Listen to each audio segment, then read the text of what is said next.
Hello, boys and girls. I'm Blackstone here with another episode of Behind the Keyboard. Today, my guest is Matthew R. Davis. He's the author of Midnight in the Chapel of Love, If Only Tonight We Could Sleep, countless other short stories. He's also a musician. Enjoy. Okay, Matthew, thank you so much for coming on. It's a great pleasure to get to speak to you. How's everything going? Well, you say that now. Well, yeah, true. Who knows what's going to happen later on? But how's everything going? Absolutely, my pleasure, sir. So, doing just looking into your shady background and everything, I noticed that you don't really you specialize. You seem to specialize in short stories. Is there any particular reason for that, or just preference? I've been writing short fiction basically since I was 7. It just seems to be the easiest way to get stuff out in the market. It's pretty difficult to break in with a novel. Plus, when I started submitting my work, I didn't really have any novel manuscripts that were suitable. They're either too old and clunky, or they're too long, or it's too much of a hard sell. So, writing short stories, I mean, it's a good way to craft or to learn the craft as well, because there's so many things you can learn and work on in the shorter format.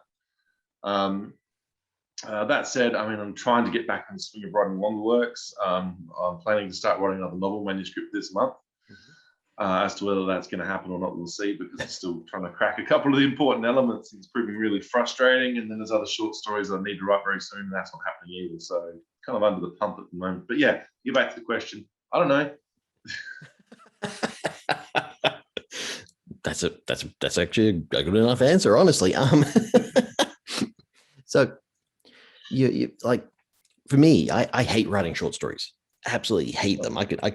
Anything under, like, say 5,000, 3,000 words, shit my pants. Absolutely hate it. It seems like, because you've got a lot out there, over 60 short stories published across the globe.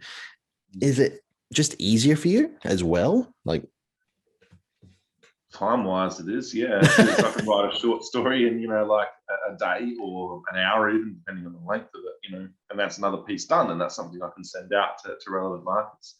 Some ideas are best explored as a vignette, as opposed to, expanding it into a full-blown narrative. Sometimes there just hasn't enough juice for that, so it's best to just tell them one scene or a handful of scenes.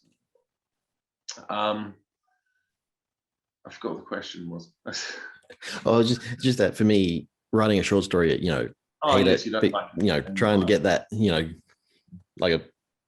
if you go with the 3 act structure idea, trying to get that into a very small amount of words, it's just for me. I guess I'm used to it. I mean, I've been reading short fiction for a long time and writing short fiction for a long time, so it comes easily to me, I suppose.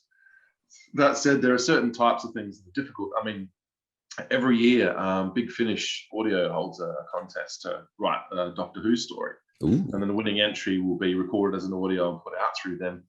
And so for the last 5 years, I've been like, I've got to do this. To be involved with Doctor Who, no matter how tangentially, would be like the dream, right? So I've got to do this. But coming up with an original story using someone else's IP and then condensing a Doctor Who story to 5,000 words in a format that's going to be suitable to audio is incredibly difficult. I haven't managed to crack that one yet. I've got this awesome central idea, but then I just can't make it work in that format. Yeah, well, also, I think it would come down to, in that case, which Doctor you're going to be writing as well. That's right. To a certain degree, you can say, well, it could be any. You could just work that out later. I mean, they had license mainly for the classic Doctors, and because Sylvester McCoy was kind of like my Doctor, because I got into the show when he was incumbent, so I was always like, it's got to be the 7th Doctor and Ace, and then of course you could change that later, but that was just my default.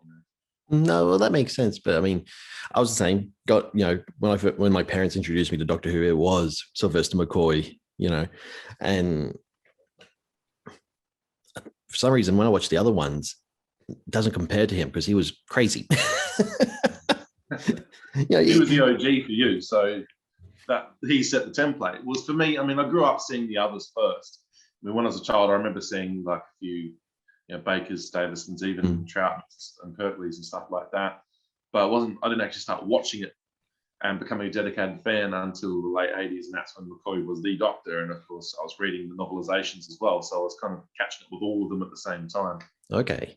So one wasn't really dwarfing the others, but McCoy was a bit more ever present. And of course, Tom Baker as well, because he was getting the most repeats. And he's still the one people are like, oh, that's the guy with the scarf, isn't it? And you mentioned Doctor Who, you know, so he's still kind of the visual that people get. Well, people of a certain age these days. Oh, yeah. Like, isn't that guy off Thor: The Dark World or something like that?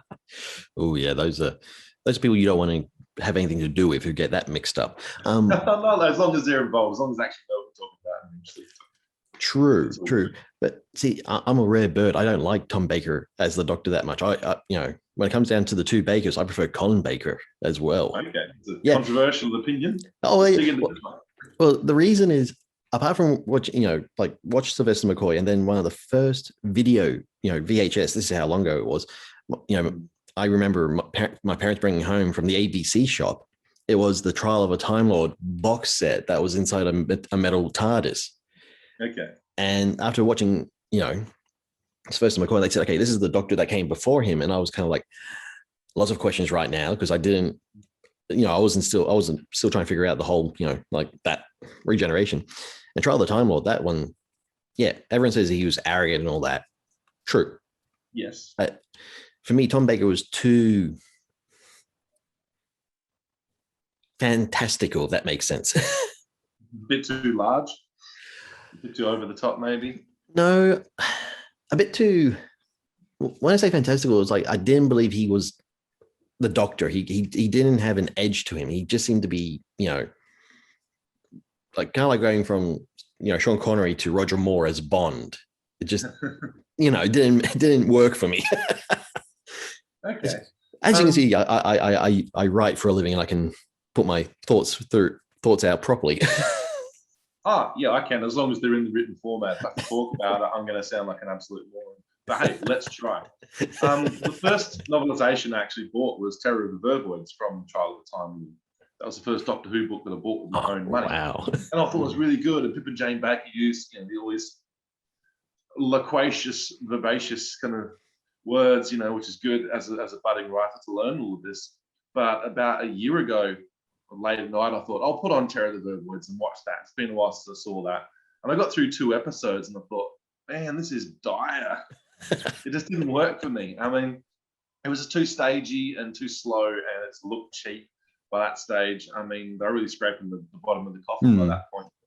I thought Colin Baker was good. I think all the Doctors have been good. It's just I don't think he was dealt with properly. The scripts made him too unlikable to start with. I mean, they did a similar thing with Peter Capaldi. They made him more prickly to start with, and then they softened him across his tenure. So that by the time at the end of it, he wasn't exactly cuddly, but he was a lot more approachable and friendly and likable. And that's what they were going for with Colin Baker, but they made him too harsh to start with and didn't have enough time to really endear him to the audience. And the problem was that the scripts at that stage also is they tended to background him a bit too much. Yeah. I mean, if you look at something like Revelation of the Daleks, and he spends the entire first half of the show walking through the snow with Perry bitching, as usual. Like, why they even travel together if that's their entire dynamic? He finally arrives and meets up with the plot staff at the halfway mark, does almost nothing, then gets congratulated for saving the day and takes off again. I mean, if you're going to write a Doctor Who story, at least make the Doctor a central part of it, Oh, definitely. That's also, that comes down to the writers. If they're not a fan of that particular Doctor, they'll do everything they can to sidetrack him and make sure he's not prominent. Derek Saywood. I mean, he was the script editor at that point. He was like the driving force behind the scripts, and he seemed to be saying, like, well, it doesn't matter that much if the Doctor's not really. Come up with your own stories, then kind of slot the Doctor in later. Yeah, which that's kind of like what you've got to do with the Big Finish one, isn't it? Though you kind of like, okay, you might, I don't know. But got an idea. Okay, let's see if the Doctor will fit in there. I think a lot of people would be doing that. Well, that's right.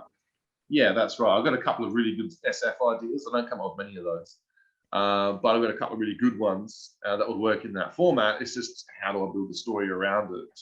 How am I telling the story? Who is the viewpoint character? I don't really want to get inside the Doctor's head. That's almost impossible. I think you should avoid that. They probably don't want you to, anyways. But so then you've got to find like a supporting character who's new to this, who can see them with fresh eyes. And that's all well and good. You can do literally anything, but then that's the problem. There's so much breadth in that formula. Where do you even start? Yeah. I mean, unless you've liked it. I've always wanted to tell a story set in Hungary in 1618. Well, okay, bang, you've already got your setting, you've already got your backing characters. Let's work out what the Doctor's doing there and like whether the alien that's got involved is good or bad, because that tends to be the pro forma kind of idea, you know.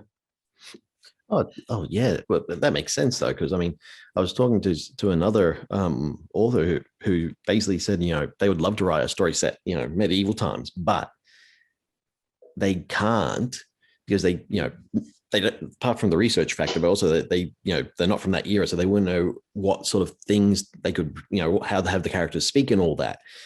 This is when having a time traveler works. Because they don't have to speak as someone back then spoke. They can speak in common vernacular or whatever. The supporting cast, of course, still has to be, all thee and thou or whatnot, depending on how I don't know how much they actually spoke like that. Oh yeah, well, but I mean, see, even Doctor Who broke that rule. There was the one with the episode of Peter Capaldi where he was set with Robin Hood. Now, granted, they turned out to be spoilers, androids, but they still spoke like regular people. Well, some of them were androids. I'm not sure at the end whether Robin was actually supposed to be an android or not. I think they left that open. Maybe. Well, I remember that. I think I wasn't a big fan of the Capaldi era, but I remember I have a vague recollection in that episode, the sheriff, the big bad guy, he definitely was. Yeah, he was like half and half, and then there was one scene where he got his head cut off. They had to remove that from the broadcast because I think a British journalist had just been decapitated that week in the news. So they thought, let's not go there. So they removed that scene. So it's just a bit where he's talking about how he's like half machine or something like that. Right. Yeah. Anyway, not to get into the nitty gritty and start picking holes in anything. Oh no. Yeah, true. Because there's could definitely turn just into the Doctor Who show. There's plenty of those already. So yourself in here's 8 hours of me and personal experience thereof. Well, I did, one of the early interviews that went in for 2 hours almost. Then afterwards, finished recording. We spoke for another 3 hours. So Yeah, that tends to be the case. I did a podcast interview with a comedian or an old sort of friend of mine last year, and we recorded about 90 minutes. And then there was about 2 or 3 hours of us sitting at the kitchen table afterwards shooting shit, because we just keep going. There's a lot of shared interests, It's good. Yeah, that's fun though. That's the great thing about this, Yeah, better than eking out an awkward interview where you just want to stop, but you don't really want to say it because you might upset someone. It's better like, oh, we have to stop now. I feel like after 6 hours, the ball's just starting to get rolling. Oh man, if I ever got to that point, that would be that sort of thing where you just have to go, okay, we'll split it up into parts. So looking at your your biography, you mentioned some of the great short story horror writers. You got Clive Barker on the list. You got Neil Gaiman. Now he's a bit more fantastical once again, but still counts. Yeah, absolutely. With that, so was that part, like those sort of authors, like you even got Alan Moore on your list, Margaret Atwood, they I gather they're influencing you as well in regards to your short stuff. Yeah. Well, everything really. Everything's kind of inspired the same way. I don't have a particular set of influences for short stories and then again for novels. And a lot of these, the influences perhaps more the style or the vibe or the attitude, even as opposed to what they've actually written. I did read more fantasy when I was younger. I don't really touch it so much now, at least not the standard sort of fantasy, like elves and anything like that. If I pick up a book and it's got the F word on it, F-A-E, I tend to go like, yeah, no, I'm going to pass on that one. Especially if it's book one. It's like, oh god, there's more of it. This is not really my thing, and I'm kind of sick of that whole trope. Like a sort of young, attractive person caught on the cusp between the natural world and the fairy world. It's been done, okay? No offense, it's just not really what I'm into. There are some exceptions to that, of course, like most rules. But anyway, waffling on again. It's a fantasy. I mean, I got into Dragonlance and stuff like that when I was a teenager. When I started being mature, I outgrew Transformers and got into D&D instead and stuff like that. I actually preferred that to Tolkien at the time, like the Chronicles trilogy and the Legends trilogy from Dragonlance. That was kind of my jam, more so than Lord of the Rings, because it wasn't as. It seemed rather moribund. Lord of the Rings was like, okay, that's a lot to get through, and it's pretty po-faced stuff, for a teenager. I'll admit, same thing. I started with fantasy and migrated, and I can watch the Lord of the Rings movies fine. The books, I don't know what it is about the books. I'll start reading first one, get through Fellowship easy, get to Two Towers. I'll just get to a point I'm like, nah, I'll just go watch the movie instead. And my parents loved D&D, so I grew up playing D&D. So Dragonlance, that was Dragonlance, David Eddings, Raymond E. Feist, that was the jam. And that's it. I went through that when I was in my teens, and then I got into horror mainly, and I was about 15 after that, so mainly horror. Although that said, there's still certain types of fantasy that I read. I mean, at the moment, I can show you, this is what I'm reading at the moment. Tanith Lee. Oh, okay. Forest of the Night. I mean, that's kind of very dark, pungent, romantic kind of fantasy. And I don't mean romantic as in like lots of smooching, but more as in very emotional and very colourful, very, very, very bold and rich. I've been reading her since about the age of 15. So that's the kind of fantasy that I like to read. There's a lot of dark fantasy these days. It crosses over with weird fiction and horror fiction and stuff, which is not so far removed from that. It's got a very human core, which is why I find it interesting. But in terms of fantasy, I mean, Neil Gaiman and Clive Barker and Alan Moore. I mean, there are people that I admire greatly, especially because they're so eloquent. They're so articulate. Yep. It's so far beyond me. I mean, if you put me in a panel show and asked me to speak about my craft, I probably might sound like a blithering imbecile. Unless I had an auto cue to go off and I've written a nice speech beforehand. Whereas they can sit there and just articulate endlessly, and it's just magical. But I don't know. I don't read Barker all the time. I mean, a lot of people who claim to be Barker fans tend to be just the kind of people who get Hellraiser tattoos and don't really sort of know much about Galilee or, Abarat, so I don't know. And Barker has been claimed by the horror community, but to be fair, he probably hasn't really been a horror writer since the mid-'80s, and he's said that as well. I mean, it's just that what he does has always got a lot of grotesque in it and always got a lot of darkness, so it definitely fits in with the horror herb, Oh, yeah. And that's what's good.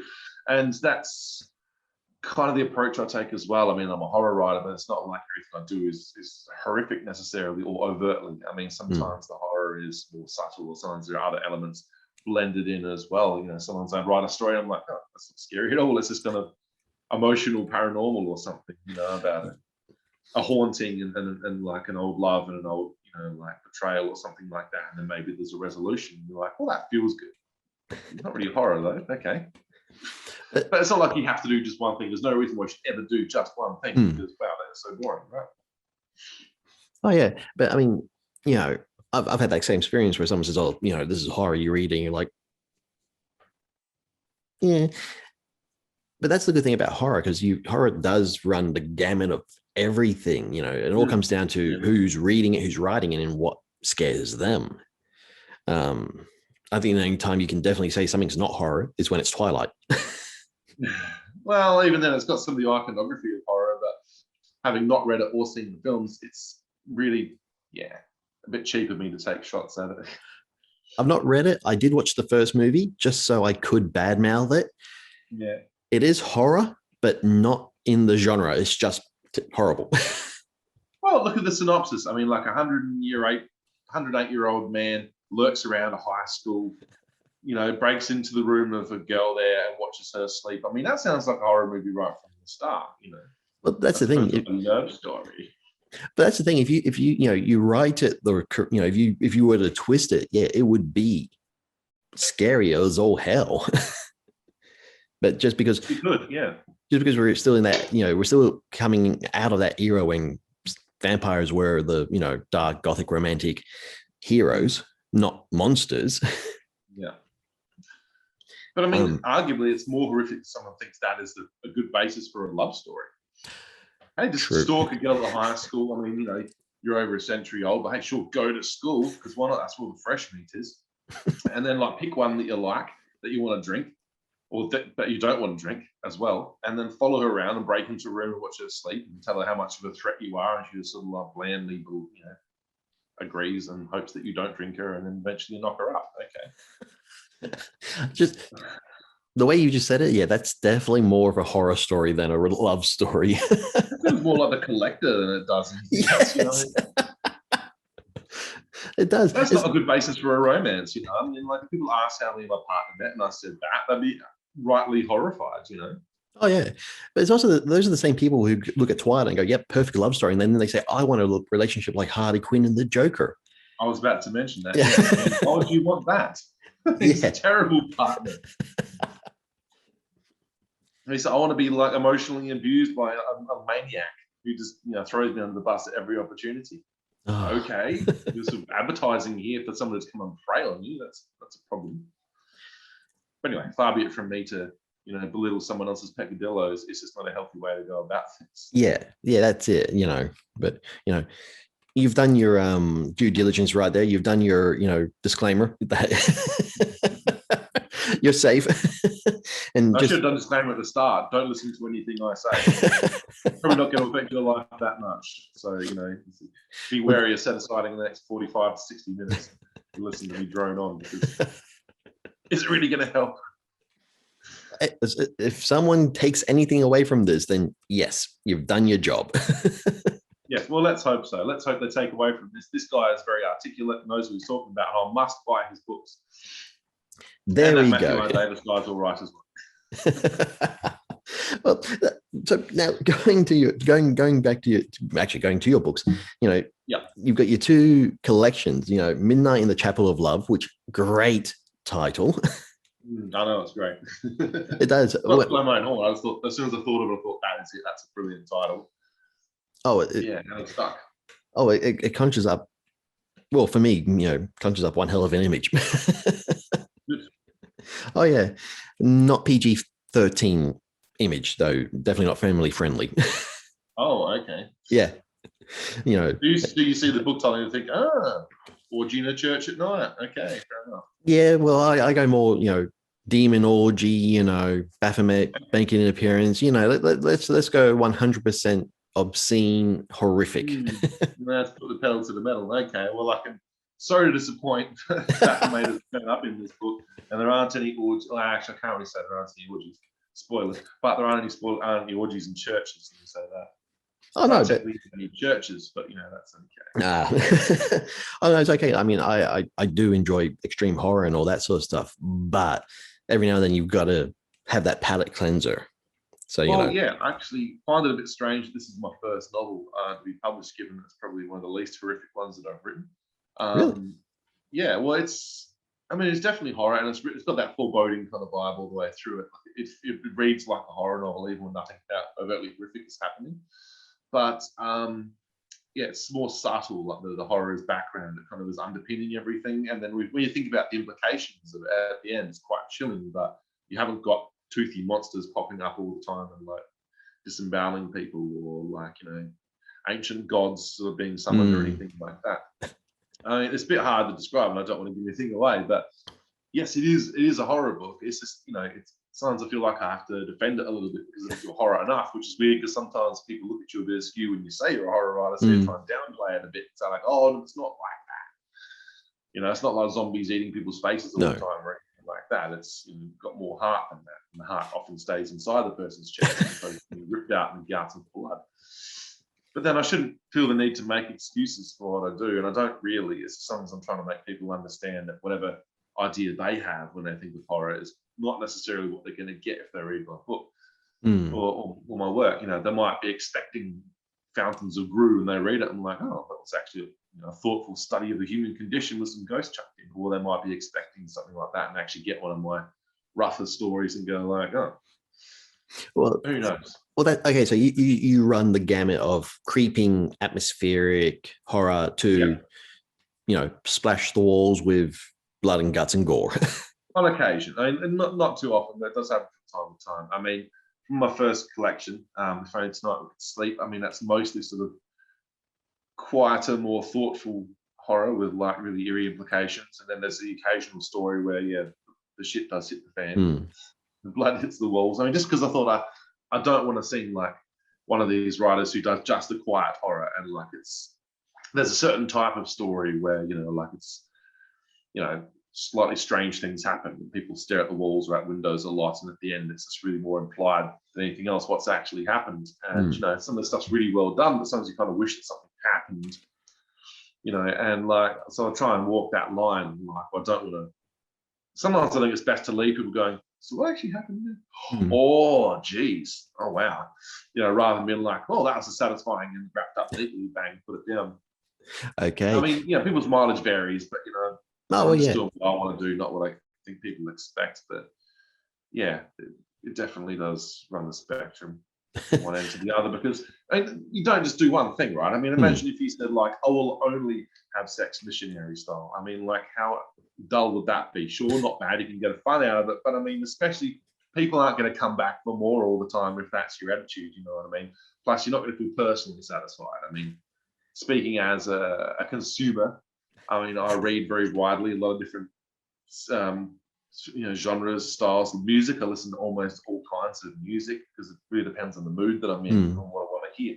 Same thing with reading. Same thing with, you know, sex or whatever they mentioned before. You know, like it's however the mood takes you. You don't just do the one Yep. thing or listen to the one thing or read the one thing. I mean, it seems too shallow and unappealing. I mean, No, that's a really good point.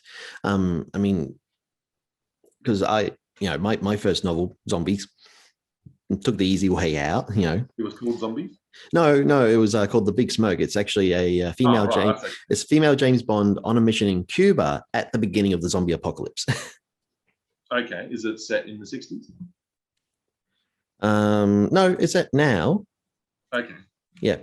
When you said like James Bond and then Cuba, and all that, I thought, well, Well, that'd be yeah, interesting. she's a female James Era. Bond, female Yeah. female super spy. Yeah. Yeah. So I did a zombie story. Then my second book was, it was giant monsters, and then I hit this thing of I just did extreme horror, but I did extreme cosmic horror, something I came up with. Basically, H.P. Lovecraft. I enjoy his stuff, but he's a cock tease. He is, because you get to that point, you're like, oh, something bad's going to happen, and then nothing. Yeah. Narrator goes insane. End of story. Yeah, kills himself, whatever. I want to see the madness. I want to see the horrors. I want to see all that. It's the exact same thing that Clive Barker said about Lovecraft. Hmm. Yeah, but then that's part of his strength as well, in that you don't really see what's happened. It makes you think about it, and what you can imagine is far worse than anything you or I could put on a page. Well, exactly. So, I totally get that, but there are certain stories from him I want to see it. So I started writing these stories, all, not connected at all. And then all of a sudden I realized I had created my own cosmic horror god. And yeah, each story got worse and worse and worse in regards to the actual horror, Yeah. Yeah, thank you. See, you are very loquacious and eloquent. One tries. You're succeeding. So, and I put these 4 stories into a short story collection. The final story is just balls to the walls. Basically, a death metal band summons a eldritch horror into our realm. It's just it just goes all out 100%. You see the monster, you see what it causes people to do, and all that. And that was fun to write. Like for me, writing that stuff, writing blood guts and all that, it's just giggle inducing. Yeah, it is. I mean, it's true. You don't really tend to laugh a lot when you're sitting there writing sort of, more ruminations upon death and the human's condition. But yeah, I mean, I do delve into that a little bit. I mean, I've got this sort of little series on the side. So we've written 2 stories so far about a female roller derby crew, and they've gone rogue and they travel around in this van called the Murder Machine, and they just drive around the countryside. It's basically like Scooby Doo, but without the dog, and they're all like badass bitches. They just like to drink and look for trouble and always find it and fight their way out of it. Oh, I'm in for that. It's total punk rock, like it's short, it's violent, it's fun, it's exhilarating, so it's a lot of fun to write that kind of stuff, as opposed to like the 10,000 word stories about someone sitting in a room thinking about their lost love or whatever. And then which is not to say that's what I do normally. But, the other end of the scale, where you've got quite more ruminative horror, and that's really cool. That's really satisfying in a way, and then it's also satisfying to have someone get their head cut off on a roller skating rink. Sometimes, anyways. I'm totally in for that story. 100% in. When you're releasing them, let me know. I'm going to read those. That just sounds awesome. Yeah. Well, the first one's been published. It's in Trickster's Treats, Volume 3. Yeah. There's a series of Halloween books that Things in the World put out. All the short fiction. You're worried about the dog, aren't you? I'm currently with parents. My dad's just come home, so the dog's literally fallen off a table on the back deck, and he's running to him. So I don't need to worry. So the dog's taken care of. Okay. Yeah, the dog's taken care of. We're safe. His baby cat. Okay, cool. Yeah, well, so the first story was published in Trickster's Treats, Volume 3. The second one I'm just about to submit to another market, and I haven't got any others at this stage. It's kind of like an open-ended thing, and hopefully at one stage I'll collect them into like a mini collection or something like that. Tales of Murder Town Jackals. That's what they're called. That's a good name. And so far, all the towns they go to are named after guys I know who are pricks and should be fucked up, basically. So it's cathartic in a way. But that's one of the good things about what we do, because I know a lot of people who, they are pricks, assholes, and all that, and you do wish something would happen to them, and you get to do it in a book. Yeah, I don't do it a whole lot though, because it seems a bit cheap. It seems too easy. And then I think if people read it and they're like, "Oh, it's cheap therapy for you," you like that guy, so he wrote a story where he got his head pulled off by a Wendigo or something. I do it on occasion. I tend to be more cathartic when it comes to personal relationships and people I actually did care about or have met, as opposed to people that I wanted to punch in the face. Plus, a lot of horror fiction, a lot of characters are set up for you to root against them actively. Like in slasher films, there's always the jerks and just waiting for them to get stuffed in a sleeping bag and smashed against a tree or something like that, and then you cheer when it happens. And that feels a bit cheap, because then they're not people, they're not really characters, they're just, I don't know, targets. Like straw dolls that you can't wait to see smashed up, and that feels a bit too easy. That said, I mean, I like seeing a jock get his head pulled up as much as the next guy. If they earn it, it's just a bit of an overworn trope. I think it's more interesting when they incorporate jocks and guys who you think are assholes, and then you see them change and grow. I mean, like in Stranger Things, for example. I don't know if you're familiar with that. Yep, Steve. Steve, yeah, because he starts off as your traditional good-looking, like a quiffed cockhead kind of guy, but you see him question that across the first series. And then by the end of the first series, like, instead of breaking up with him and getting with the other guy he's supposed to want to be with, she's still with him. And you can see that he's earned that and he's grown and changed. And I think that was a really cool beat to use, because you'd expect to see him just be an asshole and get punished, but instead you see him go, "Oh, I'm being an asshole. I'm better than this. I need to do better than this." And that was such a cool thing for them to do. Now he's a fan favorite character. Everyone loves him. Yeah, I mean, I enjoyed the first season. The second season I found a little iffy, but the way he and Dustin interact in the third season, he's that character has, you can tell, he's completely changed and he's become, a good guy. Yeah, exactly. And that's good, because people do have the potential to get better, and this is starting to get lofty now and political. But I mean, if you look around at the moment, everyone's getting blamed for something. Everyone's getting attacked. And even people who are in the right who are saying, like, punch Nazis, see a Nazi, punch a Nazi. Yeah, I totally agree with that. But at the same token, you're depersonalizing that Nazi then. And like, the National Socialism isn't everything about them. And they have the capacity to grow and change and get past that and become a better person. And if you just, dehumanize them to the point where you don't see that potential for change, they're not going to change. They're going to double down and going to make more of an enemy. And I think it's important to remember that people are people like you. That you stuff up, you make mistakes, but you can redeem yourself. You can do better. Anyone can. I mean, that's the whole point of jail, right? It's not just keep people off the street. It's in the hopes that they'll be rehabilitated and come back out. They've done the crime, they've done the time for it, and now they have a fresh slate. Now they can start again. People seem to forget that, I think, and they seem to forget that their enemies are actual people, as opposed to just avatars spewing hatred at them or something. I think we need to remember that. We don't need to give them too much slack if they're complete assholes, of course, but we do need to give people a chance. If some people won't change, and there's not much you can do about that, but if there's a possibility of them changing, then that needs to be kept in mind. It needs to be encouraged, because that way people come around to, a different way of thinking, and the world becomes a better place, as opposed to like choosing, well, okay, there's that side and there's that side. I'm going to choose this side.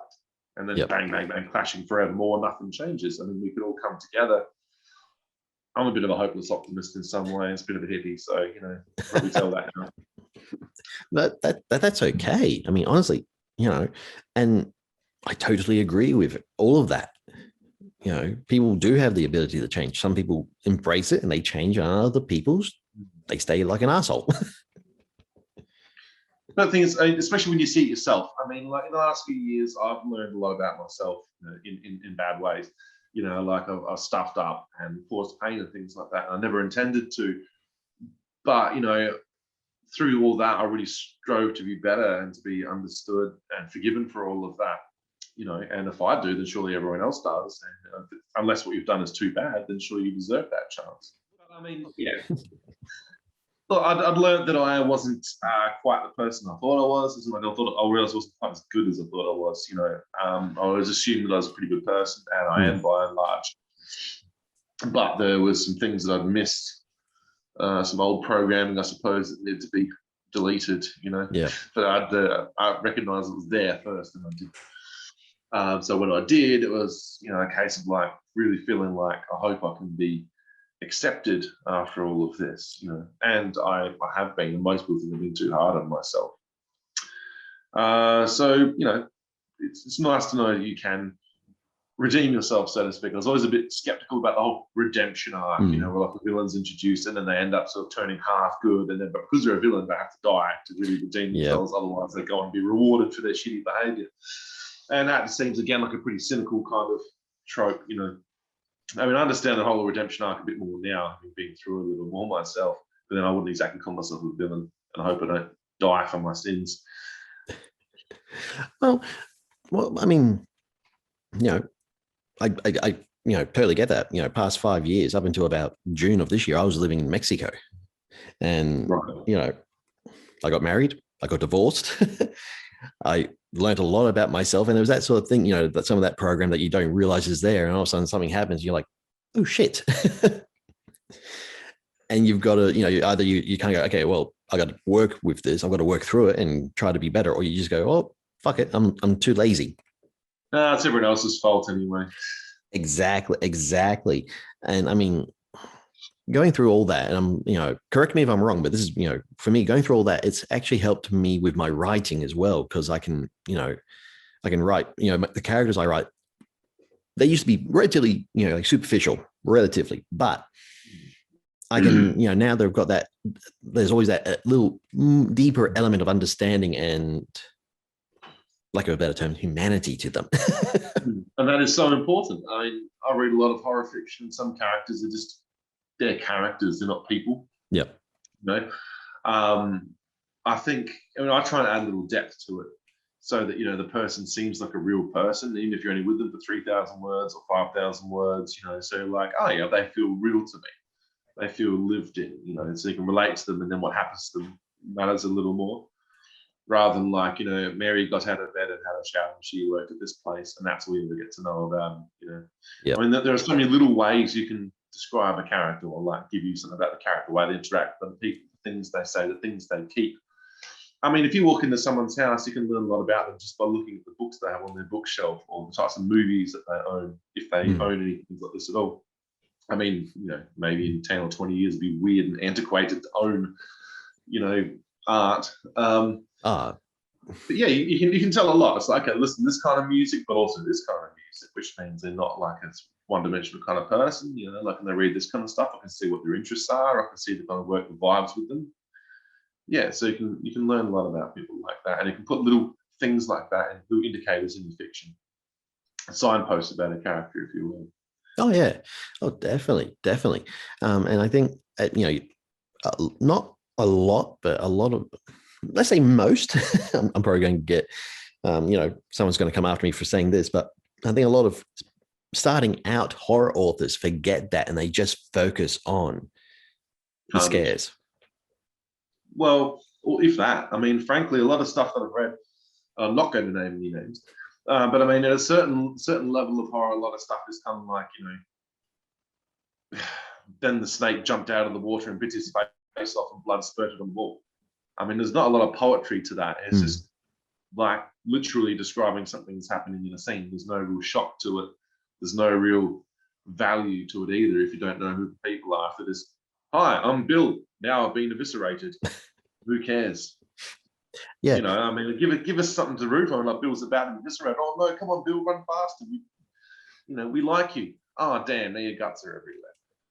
Yeah, well, that's the thing. I mean, I don't know if you read it, but I a couple of weeks ago finished reading Tim Waggoner's Writing in the Dark, and that's like his not it's basically like a how to write horror book. Yeah. And at one point he says a lot of beginner horror authors, they'll go, okay, they grew up watching, say, Nightmare on Elm Street, Halloween, Friday the 13th, and they go, okay, I'm going to write a horror book. It's that they just lift it, and the characters there, you don't give a crap about them. It's the same thing when they start writing. Yeah, I didn't quite do that. I mean, like, obviously, a lot of my juvenile fiction, like when I was in primary school and high school, was just, like me and my friends running around shooting ghouls and stuff like that. And there's, experimenting with gore and swearing and stuff like that for the first time. By the time I wrote my first novel manuscript, between the ages of 15 and 17, the characters were actually reasonably well observed and they had deeper lives. But given that I was, like mean age of 16, I didn't really have a whole lot of experience to draw on. And most of the experience I had was, reading horror books. Yep. So, if I was writing a sex scene or something like that, obviously I had no experience of that whatsoever myself at that stage. So I was just drawing on what I'd read and what I'd seen in movies and things like that. I mean, reading back, it's pretty good for a 16-year-old. It's pretty precocious, but I mean, it's cringeworthy. And there are some blatant Stephen King bites going on there. Things I totally lifted because I didn't realize they were like specific to him. I think, I even had a character say "I" at some point, so I didn't realize that was part of a regional dialect. So I thought that was something that people would say sometimes. So this dude said it, and he's not from Maine, so that was a bit ridiculous. Then you just, went and found that he migrated. He was Aboriginal. Yeah, there we go. But we all do that. We all do that, though. Don't meet many Indigenous Australians who come from Maine back to Australia and then bring the regional dialect with them. So, that was a lack of research, lack of life. Makes it more memorable. But we all do that. When we first start writing, we crib from from who we read. Yeah, totally. I used to write Dragonlance stories. I used to write Doctor Who stories. I used to take a favorite video game at the time and try and craft that into a narrative, which is difficult because usually the narrative is just like shoot. It's hard to get a story out of that. Oh yeah, hell, I remember one of the earliest short stories I wrote. I was still in primary school and I'd seen The Fifth Element, so I decided I was going to, I wrote, and the title was, I still remember the title, "The Day the World Ended," and I was writing it. And I did an M. Night Shyamalan twist. I finished the story. The world did not end. Is that just because you forgot to end it, or? No, because I was following. Change of heart. No, it just was. I was following exactly how it went with The Fifth Element. Because I came up with the title. I came up with first, and then I wrote everything else. And yeah, because I had in my head The Fifth Element. The world doesn't end there, so it doesn't end in mine. Yeah, that's tricky. I did the same thing where I started with the title for my first novel, again, that I wrote in high school. It was called Fear of the Dark, which is a bit of a tip of the hat to Iron Maiden. Yeah. Put out an album by that title. But also I thought it sounded good. It sounded like a good all-encapsulating kind of horror title, It's just it didn't really apply to the book in question, and it was just very bland. I used to have a real problem with titles when I was younger. Go for the much more prosaic things. So the first one I wrote was called Fear of the Dark. The second was called Mortality. Boring. Whereas now I've kind of swung in the complete opposite direction. Everything's a weird, poetic, pretentious kind of title. Like an endless echo in every empty space. As opposed to like in the past. But that's a good title. It is, right? Yeah. I'm not giving my stories titles just for the sake of it, or just because I think someone else might like it. I mean, I've got to be happy with it first of all. And let's switch there to another quick subject. Titling of stories. I mean, that is so important, and I think a lot of people don't put enough effort into that. And maybe go for the most obvious thing. Same goes for like song titles and movie titles and everything as well. Of course, it's not just fiction. But I mean, I like to come up with something that hasn't been done before. I mean, sometimes you might Google it and go, well, there's something else there. But it's so different from what I'm doing. I can probably get away with it in this instance. Plus, I wasn't riffing on that. We came to it separately. But then, I don't know, recently I kind of trapped myself in that. I wrote a story. I didn't quite know what to call it. And I thought, the waiting room, it works for levels that I can't explain because I don't really want to spoil the plot of the story or anything like that. But it's such an ordinary title. I thought, do I really want to go with that? And I thought, but it works. And once you've read the story, you'll understand why it works. It's just upon first look, the waiting room, it doesn't do anything for my eyes. My eyes are sort of like coast over it, like, whereas there's another recent story I wrote, which was called So Soon Begun, So Soon Undone. And I thought, what a brilliant title. As soon as I wrote that in the body of the story, I thought, that's the title right there. And then I went back and used it a couple more times to justify it being the title. It's got such a nice flow to it, No, that's actually really good because, I mean, I know like a lot of people, authors talk to each other and, usually, what's things you hate? Everyone, first thing an author hates doing, editing. And most of the second one is coming up with a title. It seems like you really don't have that problem. Oh, I do sometimes, yeah. Either it comes really easily right at the start, or you finish the story, you finish the fourth draft, and you go, what the fuck am I going to call this thing, man? Like you're going through trying to find a phrase that jumps out of the prose. And sometimes you end up going with that. Sometimes you end up with things like the waiting room. And that wasn't so bad because at least it related to what was going on. But I wish I'd come up with something a little more evocative than that. It's just, I was up against a deadline and I didn't really have anything else, and that still works. Yeah.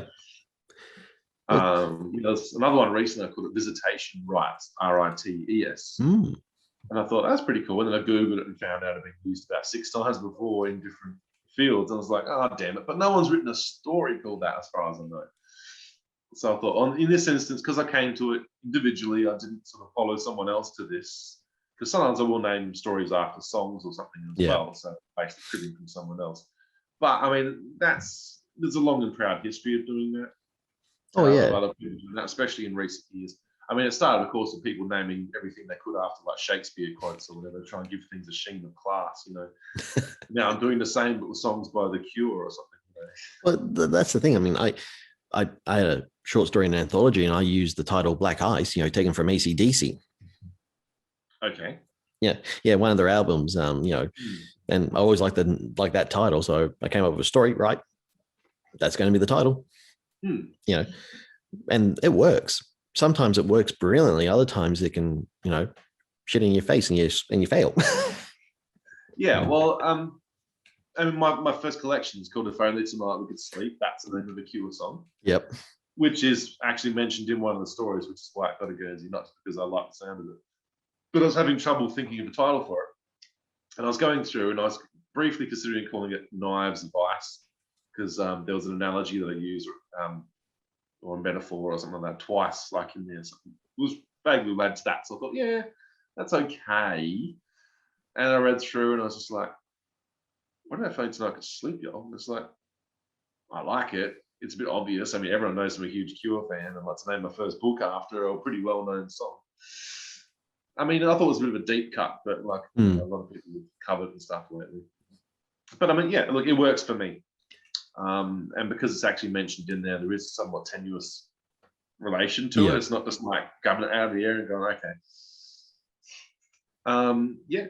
And when I did a book launch for it last year, I put together a little band and we did a few songs. I'd read from the story for 5 minutes, and then we'd do an acoustic song, and then I'd read from the story. We did a short set like that, and we played If Only Tonight We Could Sleep as the only cover from the set as well. So that was quite interesting.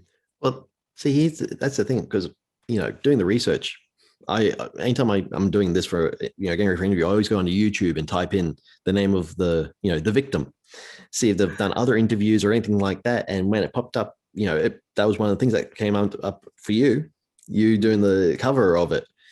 And I was like, okay, I've never heard that song before. So hearing your cover was the first time I heard If Only Tonight We Could Sleep. Mm-hmm. I really enjoyed it. I really did. I really enjoyed it. I'm not a big fan of The Cure, mainly because, well, the thing for me is, what are they curing?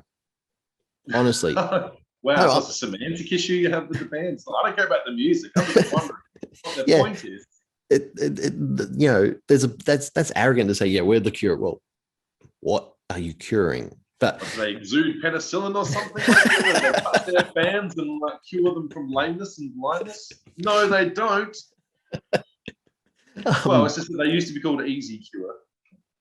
And the cure sounds better.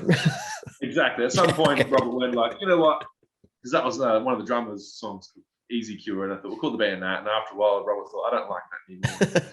I suppose around that time there were a lot of like the bands coming out, the definite article bands. So to change it to The Cure made it sound more impressive. Yeah. And it's like most band names, you stop thinking about it after a while. You don't know what it means. I mean, you don't listen to Korn and like think about the ramifications of those 4 letters because it's just a word. That's all it is. I've never thought about it. Now you've put it in my head. Thank you. Like corn. I mean, think about it. I mean, just because it's spelled with a K, it's still corn, right? I mean, Yeah. what's it for? What's it mean? Or is this something that looks kind of cool and angular when you like draw it a certain way? And it's definitely that. There's no deeper meaning to it. Thank you. Now I'm going for the rest of today. That's going to be the thing going through my head is why is it spelled with a K? You bastard. Well, now look at the rest of your albums and be like, geez, man, you've killed music. Radiohead. I used to love you. Now I'm thinking, what a stupid bloody name. Because you do stop thinking about it once you identify it with a band. I mean, Radiohead is just a Talking Head song. It's no big deal. But I mean, you stop thinking about it. Yeah. Radiohead. It sounds like a pub rock cover band. We play all your favorite radio hits from the 80s, the noughties, and the 80s, Oh man. Oh yeah, you're absolutely right. See, you start going down that rabbit hole, same thing as even Talking Heads. That's the other, Talking Heads is one of those ones if you go, well, hang on. Well, at least that makes sense. Look, sort of Vox Pops kind of thing. Yeah. Talking Heads. They'd show up like you and I right now. We're going to show up at Talking Heads. Whoa, there's the subject you didn't expecting. Okay, all right, that one makes sense then. Okay, we this would go down a deep rabbit hole. But yeah, I did enjoy your cover of it, and yeah, and that's the other thing. Like you are a musician, which is something most people don't really get to talk to a musician and ask the question of how easy is it to write a song? Depends who you are. For some people, it's actually quite difficult. For me, it's always been very easy. I mean, after a while, like for the first few years of playing instruments, I'd write bits and pieces, but I wasn't able to string a full song together, a full arrangement. And then once I started it, I just couldn't stop. Right. And, okay. And then the more I did it and the more widely I listened and stuff like that, and the more people I played with, the more I was able to do. So when I started out, I was writing basically acoustic songs, like 4 or 5 or 6 chords, pretty basic melodies. And then years later, I could do something which has got like 30 or 40 different parts going on across the course of 10 minutes. It's just something that you work out like everything else. I mean, like with fiction, you might start out writing short stories where you're the hero and you kill a vampire and save the town, and then 10 years later you're writing something much more involved and intellectual because you've just been doing it all this time. And that's what it comes down to as well. I mean, I don't know if you can really be like a good dilettante in fiction. I think a writer basically has always been writing. Go like, well, I've retired now and I've always wanted to try my hand at writing, so I'm going to write a novel. I mean, sure, you can do that. It will probably suck. Unless you've been doing it all your life, or unless you've been doing something that's related all your life. Yeah. You've been writing something all your life. If you've been a poet all your life and try and write a novel, okay, sure, that could work. But if you've been writing like, it's fucking stock reports or something like that all life, and you're trying, I'm going to write my fantasy trilogy now, probably not going to go so well. Well, in that case, it would work if they're focusing on a trade agreement between two warring countries. Well, that's right. I mean, if they come up with their own language of fantasy legalese, that people talk about, everything's set within like courtrooms in the middle of mountains guarded by dragons or something. I don't know. It's possible, but I mean, I don't mean to sound like a gatekeeper or anything. Like, oh, you've got to be born a writer, because it's not quite what I'm saying. But I mean, no. Like I said, I've been writing since I was 7, and because I've been constantly writing, it means been constantly improving as well.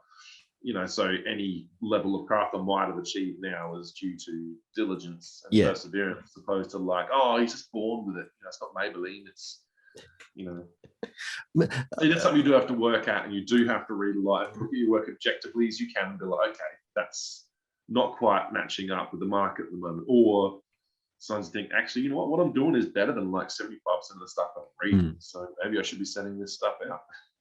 well, yeah. And I mean, I totally agree that it is work. And, sometimes some people do have natural talent towards certain things.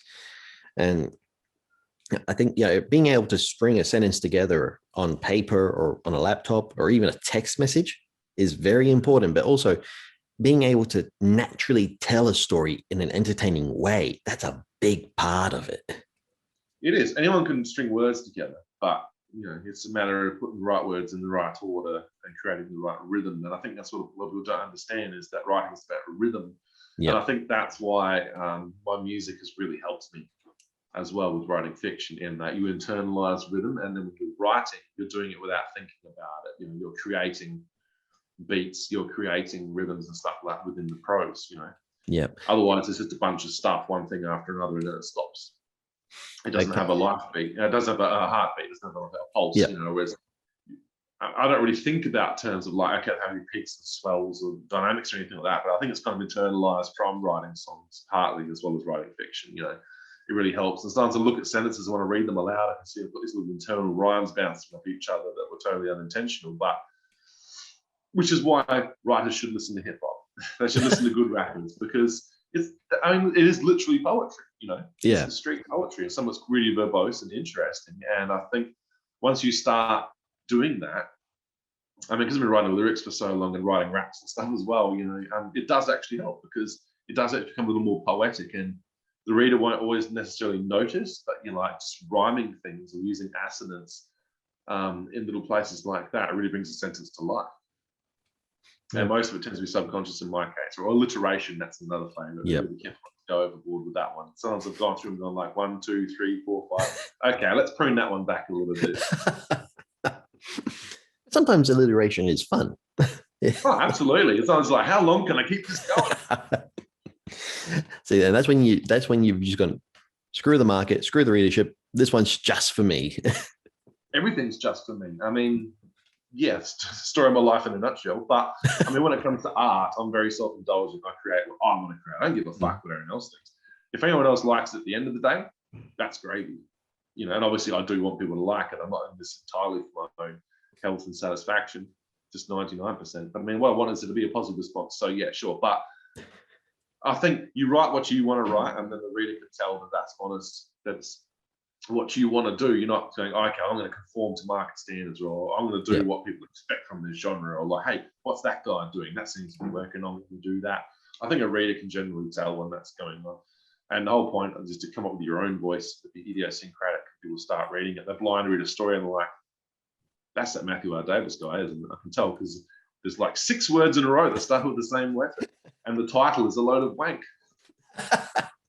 And there's your autobiography right there. A load of wank. A load of wank. A life in the I'm expecting that now. I've thought occasionally about writing, and it's like, who the hell cares? It's hard enough to sell copies of fiction, let alone non-fiction at this stage. It's not like my life has been particularly extraordinary. I haven't been like, I'm not writing this with my toe from a wheelchair because I'm a quadriplegic. That's the only way I can communicate with the world or anything, But that's when you start bullshitting. You just make shit up, and then if people believe it, awesome. If they don't believe it, well, you go half and half. There's that.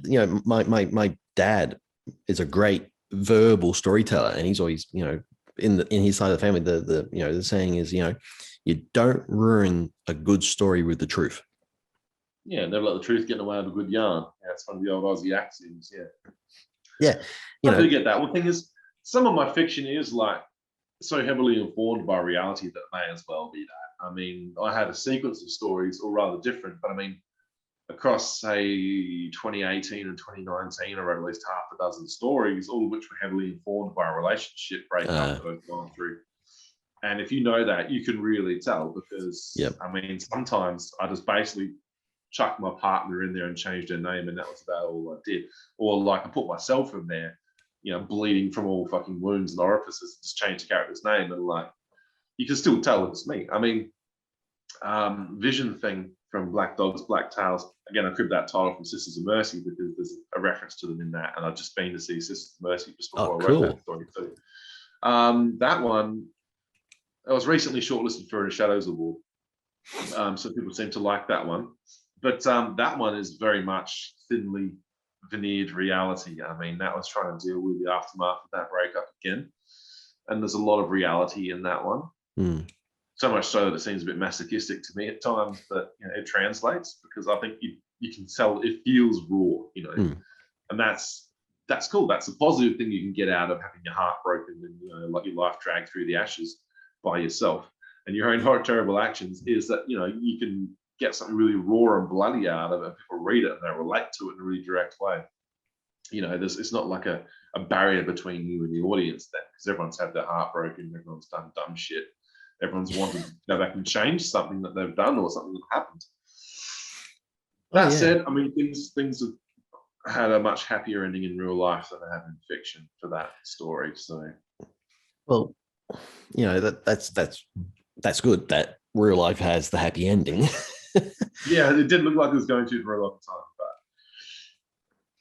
but I mean, I've spoken to some other authors who are friends of mine, and they've done the same thing where they've taken heartbreak, they've taken certain things that have happened to them, and they've crafted a story around it. And it's partly it's a like, well, the way they tell it is partly it's cathartic, as you said. You work through all this. The other thing is, well, that experience that has then given them the like, oh, I could, if this had happened in, well, what if this fucked up thing had happened, and they can turn into a horror story.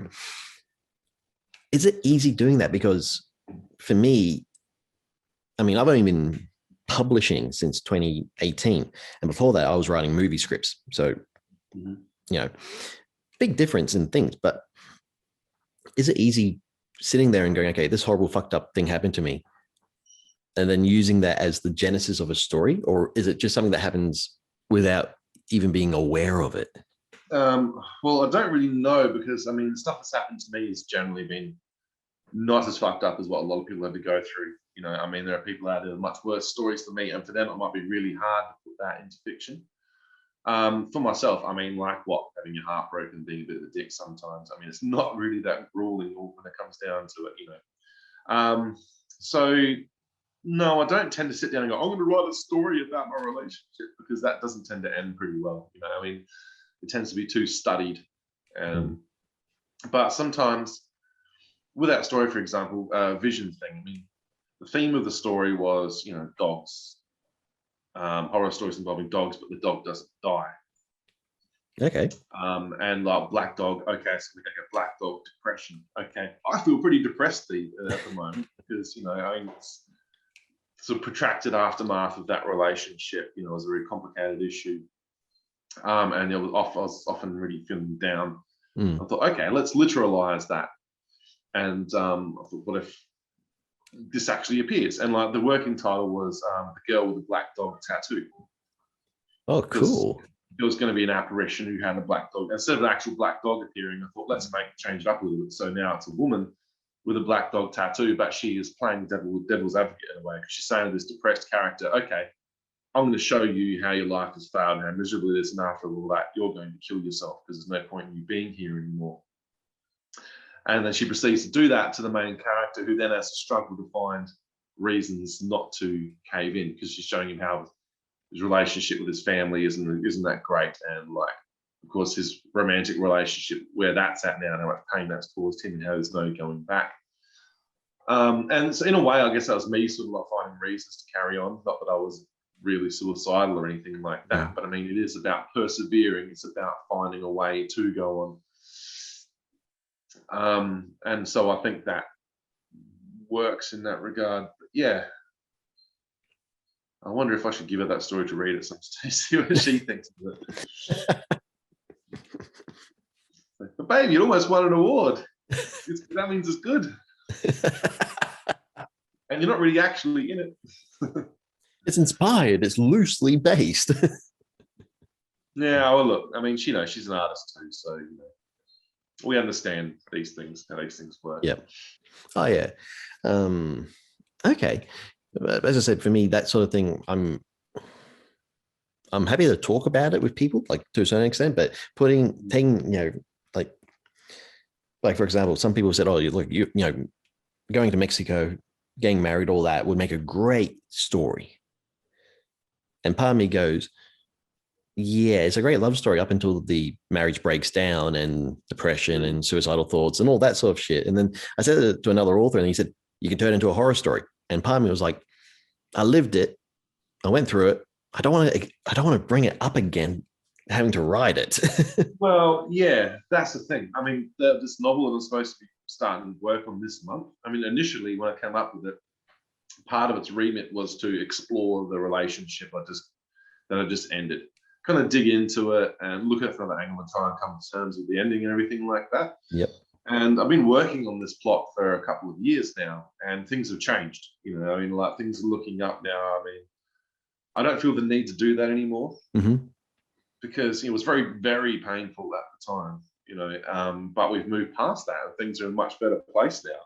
So I'm thinking, okay, I don't really need to examine it. My characters don't need to have a relationship break up after the novel anymore. There can be tension, yes, but it doesn't need to drive them apart anymore. I mean, I didn't know how to end it first because I didn't want to like have a wishful thinking ending where like, oh, they get back together again. Now can that police have the real life? You know, because that seems too simple and a bit pathetic. You know, and now that basically has happened in real life, I'm thinking, well, they don't really need to break up at all, I suppose. I mean, I can still add elements of tension in there, but I don't feel the need to say, like, this is me and this is her. I'm going to just put our relationship bleeding on the page for everyone to see. Not that I was going to do that anyway. I was going to fictionalize a lot of it, of course. Yeah. But I don't feel the need for it to be as cathartic, although I think a lot of novels are if there's any kind of personal element. I mean, Midnight, The Chapel of Love, I think, is possibly cathartic in a sense, and it dealt with a relationship between someone who's moved away from a country town and then has to go back and they don't feel comfortable there. I mean, I got a lot of meat out of that because that's how I feel going back to where I was born. You know, I have a lot of happy memories, but also a lot of conflicted feelings about it. I don't feel comfortable there because I feel like this is not where I'm supposed to be. I left. Yeah. And I'm not moving back, but even visiting, you know, for work and things like that. I mean, I've got so many friends there, I've got a family there, which is good, but yeah, I could stand to be there a little less. Yep. Okay. Okay.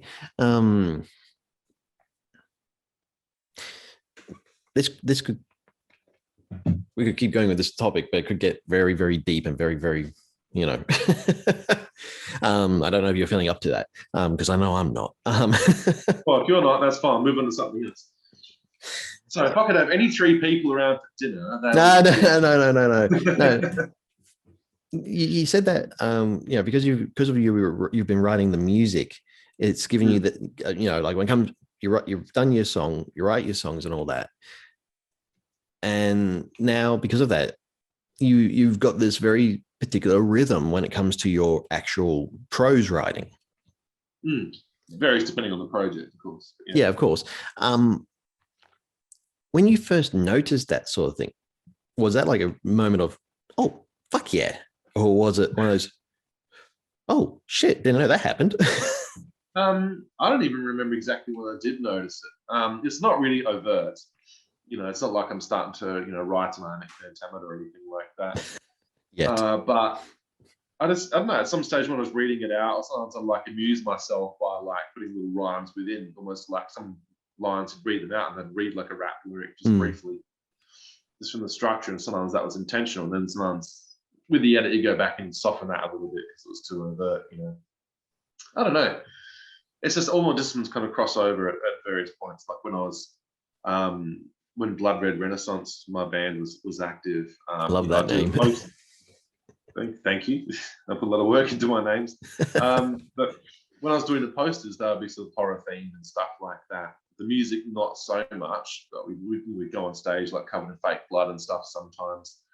You know, more of a time with the name because our songs were gory or anything like that. But there were lots of little references to movies and like sample horror movies and put them in there, like obscure things. You know, and I'd write press releases that would be a bit more verbose and poetic than usual. You know, so I think all these disciplines do cross over. you know, the visual side of things, the artwork side, you know, and like the lyrical side, prose side, musical side, everything, you know, it's all one big field, you know. I mean, so it just felt natural, say at the launch, to, you know, say, okay, I'm going to take this excuse to do a gig while I can, and to play a song that's got the same title as the book, you know, so everything kind of ties in together. Yep. It's all one big ball of arty-warty stuff. Same as wibbly wobbly timey wimey. Yeah. Trying to find a way to put that. Arty-warty sounds better than arty-farty, but yeah. Both work, depending on, you know, how intellectually advanced the crowd is. Well, as long as they get the Blink reference, you know, and the warty part probably helps, I suppose. But anyway. That's something, you know, newer authors seem to have trouble with. You know, they think, oh, if I do a reference or something like that, people are going to call me. Yeah, it's going to be obvious, and people are going to call me out and say I'm not a proper writer. Now, yeah, okay, so you totally disagree with that idea. I think make references, man, name drop. I mean, I can't get through a short story without name dropping at least one band, pretty much, you know. But I mean, it's not in a heavy-handed way. I think just be careful the way you do it, and don't try and like put in like really obvious Easter eggs, you know, like quotes from other films or like really obvious references to other books or anything like that. Just do your own thing, and then where you can, in a subtle way, sure, bung it in if it amuses you and it doesn't distract.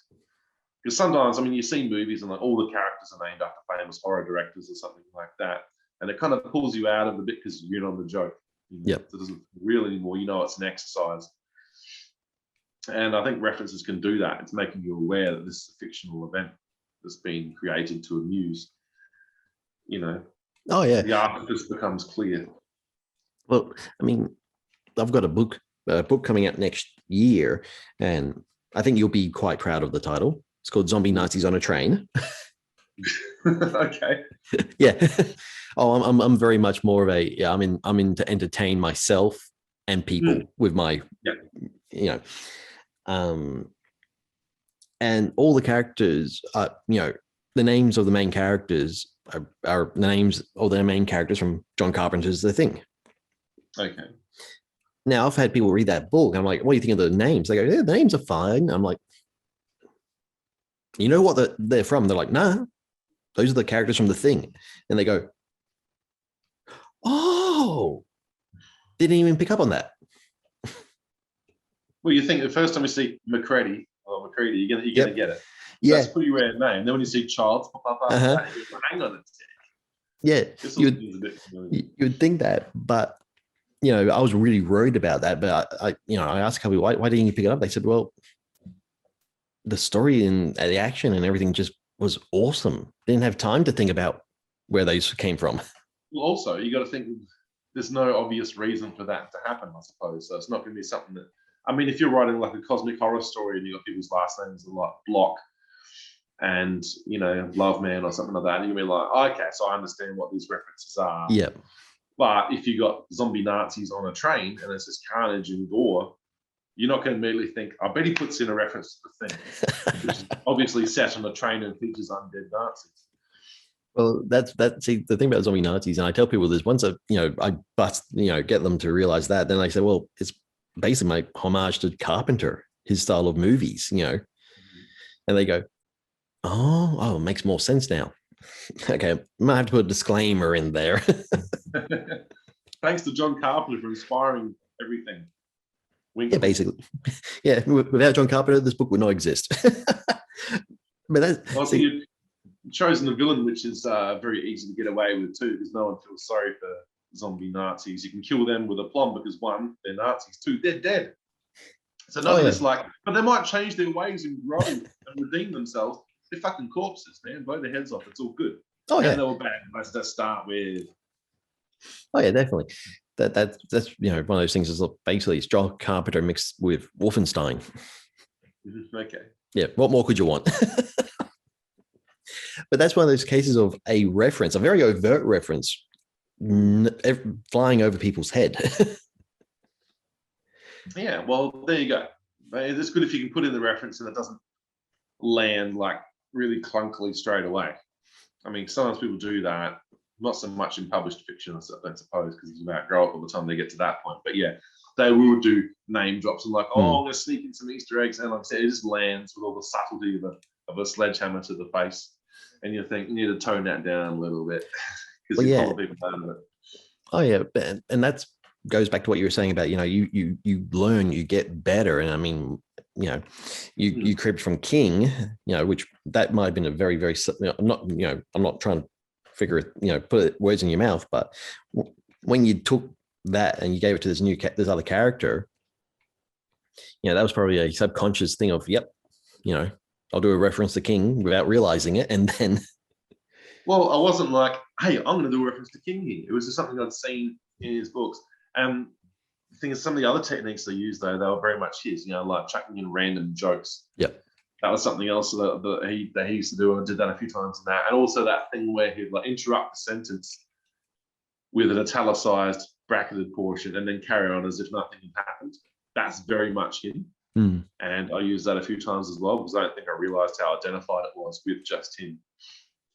But, at the time, he was my biggest influence, along with Dean Koontz, people like that. So it's not surprising to see that I'd creep. Plus, I just stopped writing stories where I was the main character, so I was going to be fighting the greats a bit longer after that, while I was struggling to find my own voice. I mean, by the time you get to the end of that manuscript, it's like, wow, the writing's improved a lot. You can see how much I've grown as an author over those 2 years. But yeah, it's still kind of clumsy and embarrassing, like most teenage efforts. Well, true. And I mean, hell, I remember like talking about teenage efforts, I was doing fan fiction, Batman fan fiction. That was, in primary school. I never had that thing of, oh, I'm going to make myself and my friends the main characters, because I didn't give a shit about them. I hung out with them every day at school. I'm not going to be putting them into stories. Oh, well, I did. And then they found it amusing. And when I was 12, I read a werewolf story. It was called The Hairy Horror, because, again, not good with titles back then, and Full Moon just sounded too on the nose. But I wrote a story and it featured like everyone in my class. I was the main character and a couple of friends had major supporting roles, but everyone got a Guernsey and most of them got a line or something to do. And the teacher allowed me to read it out to the class in 2 portions. And it was like a long story for the time. It must have been 5,000 words or 6,000 words or something like that for a 12-year-old. I don't know. It was about 30 handwritten pages anyway. So it was 2 sections, and I read it out, and everyone got engaged because they were in the story and their friends were in the story. And, so they were engaged. It was because they were literally the target audience. Well, okay, see, in that case, that makes total sense. But for me, see, that age, I would write it and just keep it to myself. I wouldn't give it to anyone to, I was a closeted writer. Well, yeah, most people didn't read my stuff back then. The teacher would read it, obviously, because, she got everyone's creative writing books. Otherwise, people didn't tend to read it. If I asked, I'd give it to them. Otherwise, yeah. And a lot of stuff I was writing at home was just, for me, it was just practice. It was fun at the time, but you look back and you're like, yeah, every time I did that, I was practicing for the next story and the next story, so that one day I could get to where I am now. Yeah.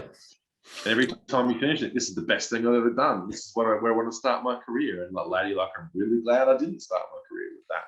I mean, when I finished Fear of the Dark, when I was 17 years old, I thought, right, this is it. Now I should send it off to publishers and become the next Stephen King at an early age. This is going to be awesome. And I sent it off and it got rejected, and rightfully so, because it's a dreadful mess.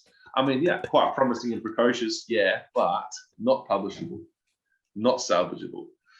So again, like those 2 years that I spent working on that, which is supposed to be my first novel, I mean, yeah, it was a stepping stone to a better place. So it was very important in that regard, even if I would rather die before letting anyone read it now.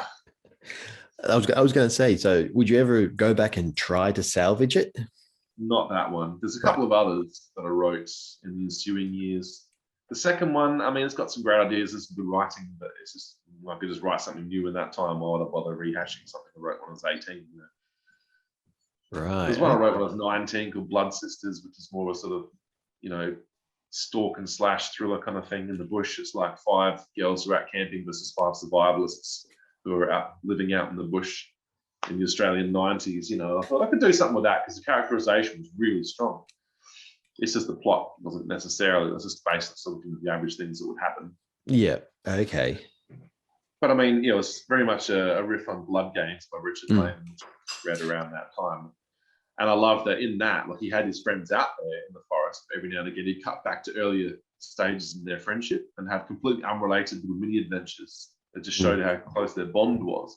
And I found that really inspirational. So I did the same kind of thing.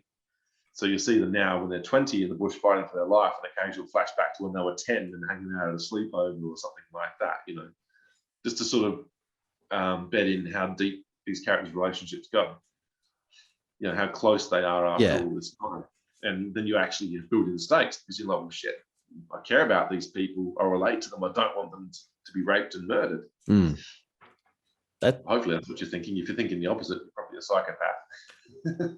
Well, I mean, the only time you'd be thinking that sort of thing is if you make sure your characters are the biggest assholes on the planet with no redeeming qualities, and you write the story just so they suffer. Yeah, again, but again, then it can get a bit didactic. If you're like, okay, so these rednecks or these Nazis or whatever, like total unredeemed assholes, I'm going to murder them brutally. It's like, you're making your worldview pretty clear. And look, I understand and I agree with it to a large degree, but I think it's just too easy to do that. Yep. I don't know if you're familiar with Nathan Ballingrud at all. Yeah.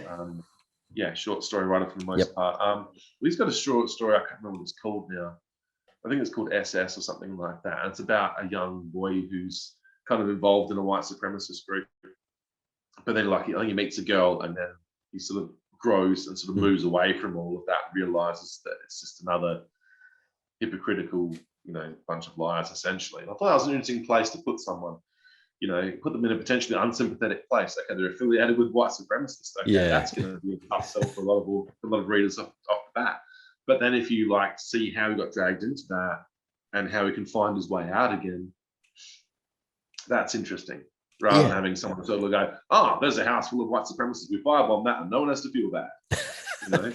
Then you are kind of villainizing yourself there.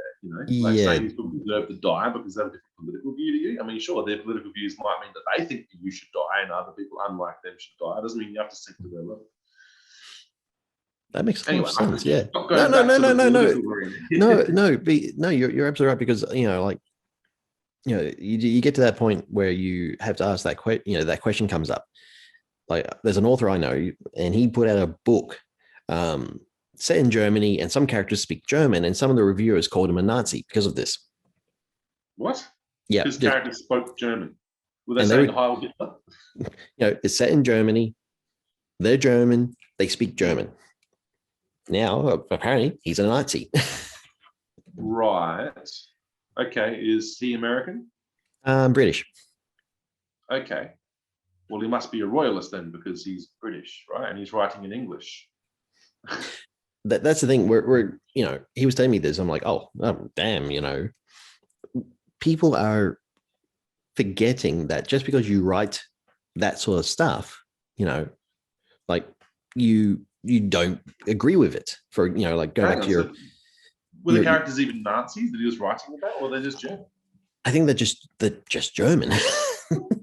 So someone's accusing him of being a racist, but by doing so, they're actually exposing themselves as a racist. Oh, you had German people in there, and she's speaking German. That's wrong, Nazis, America, or something.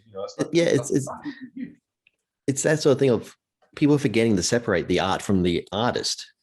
And they're forgetting to separate the past from the present as well. I mean, Germany is not a Nazi country, and it only was because a bunch of assholes, became influential in the 20s and the 30s, and then led their country into war. And ever since then, Germany's been like, let's not have any more of that, thanks. Yeah, exactly. But at the moment, people are finding any excuse to go after you. I don't know. I guess. I mean, truth is, there's always going to be idiots, and if they happen to latch onto your stuff, well, fine. It's just with the internet, it's easier for other people to see that they've latched on, to maybe jump on the bandwagon. But I think you'd hope that not too many people are going to jump on the bandwagon of, like, this person that had German-speaking characters in this book set in Germany, therefore he must be a National Socialist. I mean, that is a truly deluded chain of thought. Yeah. I mean, I'm probably going to, if things are going to be this sensitive, or not sensitive, that's not sensitive, that's just way off the track. But I mean, I'm probably going to get in trouble at some point because I don't really care for finer sensibilities like that. I don't set out to offend anyone, and I try and be like thoughtful and inclusive of everyone that I write about. But I don't feel the need to go, oh, well, I better not use that word because, or I better not do this because. It's like, if I want to do it, I'll do it. And if the publisher wants to publish it, then I'll publish it. And I'm not Mr. Controversy or anything like that. But I mean, it's like saying, you know, in my novel, it's Midnight in the Chapel of Love. That's like saying that because there are some characters in there who use racist words, that I'm a racist, when it's quite clear from reading the book that I'm not, that these things are held in contempt by me and the characters. Yeah. You know, it's another way of saying, well, this guy's a dickhead. It's just that it's also part of the bigotry that's endemic in small towns sometimes. You know, that's my way of showing that. And sometimes these places are very insular and they are very exclusive, you know, and if you're different and you're not accepted. And a lot of the characters in that book, they are different from that kind of setting, and they do feel like they've always been out of place somewhat. You know, and this is the way of reinforcing that. But I mean, if someone just opened it and saw a racial slur, and there's only like one or two in the book, if they just open that, they might go, oh, well, that's offensive. Yeah. Don't like this guy. But I mean, well, I'm making a point, and that's probably a point that you agree with if you feel that strongly about it. So don't jump on that bandwagon without making sure where it's going first. Yep. But, you know, I think the problem goes back to what you said. Idiots. Yeah. I mean, don't you have anything better to do than to like get your thought processes so messed up? I think someone's actually promoting something that they're clearly against. Well, see, there's that, or maybe you're too subtle. Yeah, subtlety, not usually a big problem in the horror field. Well, it does depend on if you're doing obvious horror or creeping, atmospheric, ambiguous. Well, I say that as someone who puts a lot of subtle stuff into my work. But I mean, generally speaking, subtlety is not the horror field's biggest leaning. You know, a lot of people tend to go against subtlety. Yeah. Oh, you know, like... Well, I was just about to say, you know, people who do their books names like Zombie Hunter. Oh, yeah. Like, you're not expecting Ingmar Bergman there, you know what I mean? I mean, you're expecting something that's over the top, and you're going to get what you paid for. You know, you're not going to buy that and hope for, you know, philosophical meanderings and no violence. You're going to go there hoping to see, like, you know, decaying heads flying all over the place. Oh, yeah. And to enjoy it. Well, I there is a couple of philosophical moments. That's the thing I do.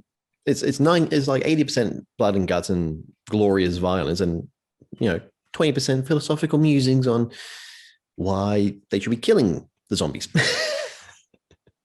Okay, mainly because they're trying to kill us. Yeah, actually, I don't think I need to explore that any further. I've got enough reason to be killing them. Plus, there's the Nazis. Plus, there's zombies. I mean, like, really, how much further we need to go with this? You'd be surprised. Well, that's right. We have to read to find out. Oh yeah, I'm not gonna spoil the book that's not even out yet. Except it ends with the two main characters sitting there, and neither of them is sure if the other one's actually a zombie Nazi or not. So they're just gonna sit there and have a drink and wait and see what happens. Who told you? We gave it away with the Thing references. True.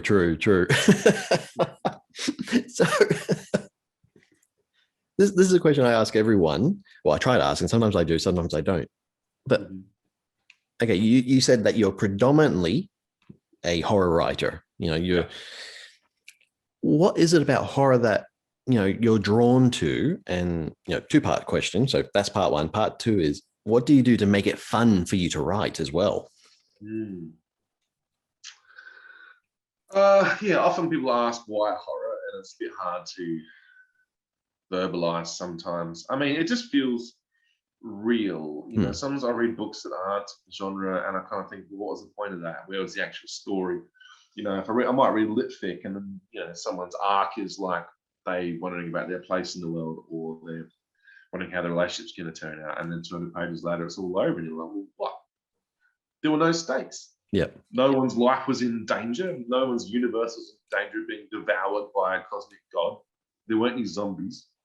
Not that you need all these things to tell a good story, but sometimes the stakes feel too low. Yeah. Something else. Plus, I love horror because it can cross-pollinate with everything else.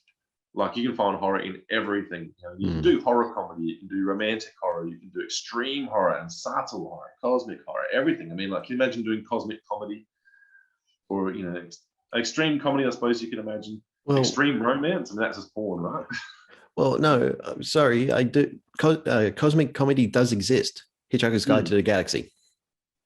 Okay, yeah, I sort of meant more like cosmic weird horror.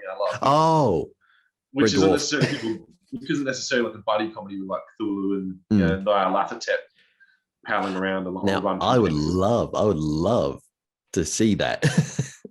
Not really my purview, but it's probably been done. Well, I know that. Neil Gaiman, he's got that short story called I, Cthulhu. Yeah. That would be. That's not quite the same thing. No, but that would be closest to what would be cosmic comedy. I suppose, yeah. I mean, in that you're trying to keep the actual cosmic elements alive and like somewhat true to their beginnings, whilst also making it a laugh. Yeah, I mean, what I mean is that you don't see a niche for that. You don't walk into a bookstore and like, oh, there's like 10 authors there who write cosmic comedy, or 10 authors that write extreme romance. Yeah. I mean, horror is something that blends in with everything else. It's like heavy metal in a lot of ways, and that's part of why I love it, I think, because it's the outsider, the outcast, the underdog, but also you can mix it with anything to create something new. I don't know. I've always just been a bit morbid and a bit melancholy, I suppose. That helps. So going into horror is just, it seems like a natural transition. Like I always like the darker moments and things, whether it be Doctor Who or, Greek mythology. I was into the monsters, from an early age. And how do I make it fun? Well, I mean, again, it's not just about unzipping people's guts, like they're fresh bananas or anything like that. It's just, I don't know. I try and find subject matter that's interesting to me that I can dig into. So I get to the end and I'm like, that feels like a satisfying piece of work. Fun isn't always necessarily the word. I'm not like, hey, die. But it is enjoyable. It is satisfying. Yeah, when I say fun, I mean more what makes it, what makes you keep going back to it. That's yeah. I mean, you think being like a fairly nice, optimistic person doing something so dark, and also being an outright atheist writing about the supernatural might seem like a bit of a strange combination. So that's a bit of a tricky one. I have to speak to my psychologist about that. So what do you think? And he'd be like, no, tell me what you think. And it's another hour. I don't know. I just don't really question it. I mean, this is what it is. And the simple fact is that pretty much everyone who writes horror tends to be a decent person, like a friendly, kind, empathetic person. I mean, it's not like we're unleashing our hidden demons and we're truly demonic people or something like that. I don't know. Maybe it's that, like, this is our way of interfacing with the darker side of the world. And if we didn't have that, maybe we have to find another way of doing it. I'm not sure. Maybe it reigns in our darker impulses. I'm not sure. I mean, I know that without writing and without music, without art, I wouldn't have any reason to exist. Because I've put that much importance on it. It's that much a part of me that without these things, I just don't feel like I have anything at all. I'll just be another person, just another nice guy. Who needs that? Not to piss on anyone else's parade. I'm not saying that if you're not an artist, you don't matter. I'm saying you need something to make you feel like you matter. Yep. And for me, art is it. No, I 100% get that, because I'm exactly the same when it comes to the right to, writing. There's, I don't know if you've seen that movie, classic Powell and Pressburger movie called The Red Shoes. Yes, I have. All right, that line, the guy, what's his name? Lermontov asks the ballerina, why do you want to dance? And her reaction is, well, why do you breathe? Yeah. Because I have to. That's Well, that is how you tell a true artist, right? This is someone who will do it no matter what. I mean, someone will say, okay, you're going to be banished to a desert island the rest of your life. You're never going to see another soul. We will give you 20 reams of paper and a bunch of biros. The people who still write fiction are the people, they're the true ones. I mean, again, not to shoot anyone else down. I mean, I don't mean to sound like a purist or a gatekeeper or anything like that, although, I don't know, I kind of lean that way sometimes, I suppose, just because I care so much about it. It's not like I want to exclude anyone. It's more like I want to make sure if you're going to be engaged, be really and truly and sincerely engaged. I mean, but you can tell. I mean, you know, like my girl as well. She's a natural artist. She doesn't do art for other people. She just does what she does, and she will always do it. Yeah. Because she feels compelled to, and that's brilliant. It's just like I'll always be compelled to write or to make music, even though these two things are like the least likely to ever make me any kind of money. So I've almost been cursed with this kind of, you know, gift for artistic expression that's never going to actually bring me any kind of life. I don't know, but it's really enjoyable, and I wouldn't change it for anything. So yeah, there we go, waffling on again. No, that was great. That was really good. It has to be like, okay, here's the point, and we're just going to make our way over here now, and now night's fallen and the wolves are howling. Where the hell are we? But that's the best kind of answer. I love that sort of stuff. I love it. Waffle as much as you want. To me, that's not waffling. To me, that's, you know, you're speaking the truth. Ooh, that sounded pretentious. Okay, well, let's make it sound less pretentious.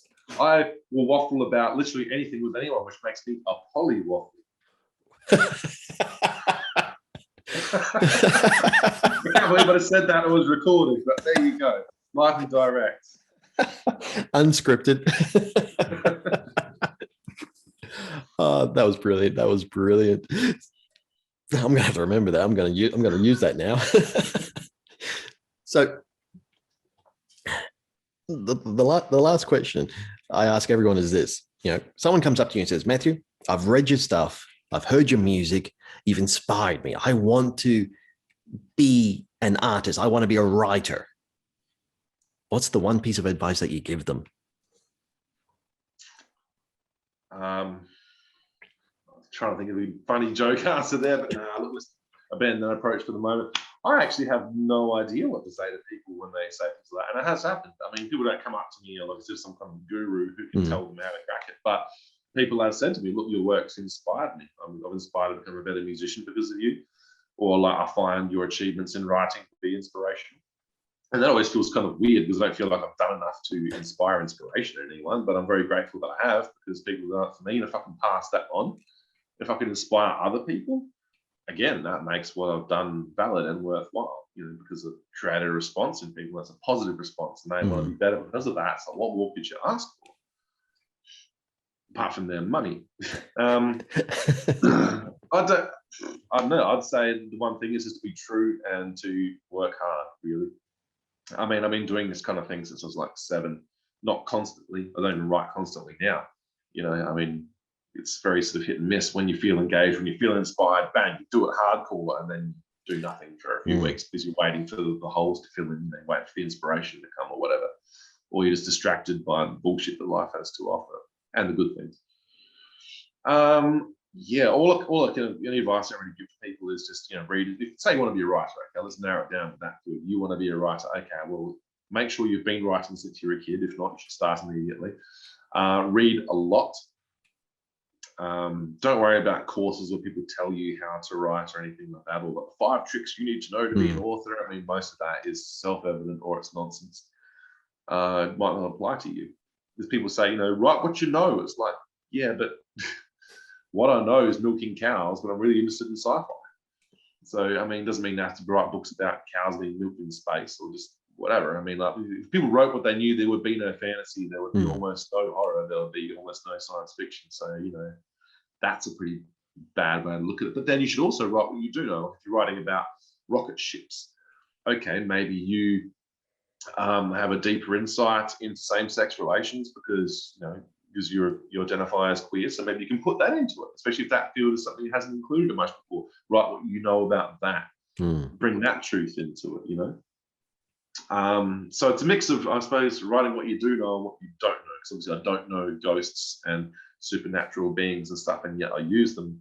I do know heartache and struggle and loss. I mean, not to pile on too much. I mean, it's not like my life's been that bad, but, you know, in as much as we've all been through that kind of stuff, I can evoke that kind of stuff. So I understand. I know what it's like to feel like an outsider, to feel like I don't have a place in things.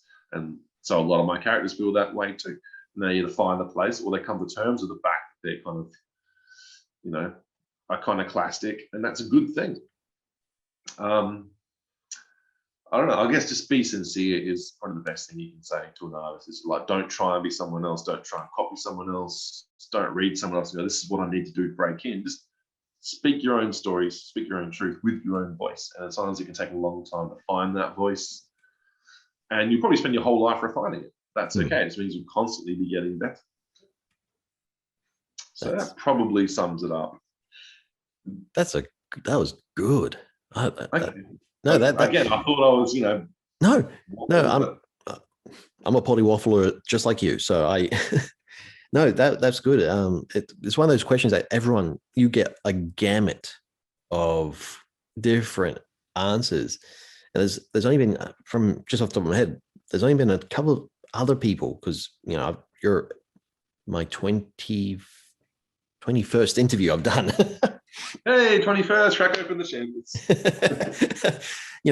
And you're one of the few. But you're one of the first people to say, be true to yourself. Really? I thought that was kind of obvious. Well, I think some people kind of get caught up in certain aspects of it. Like, okay, some people might say you've got to read everything, or you've got to write every day, or you've got to, things like that. And, people kind of forget, okay, people forget, oh, I write because, I like these stories. These are stories I want to write. And they forget that when they go, oh, the market's doing this, let's chase it. Yeah, but by the time you've written something to fit that market, the market will move on to the next thing. So your work will be redundant. Exactly. So, people forget, oh, I'm doing, like if you ask me, oh, why did I start writing back in primary school? Bugger if I remember, I just had the urge. No, the thing is, you started writing for the same reason I started writing for children, because we enjoyed it.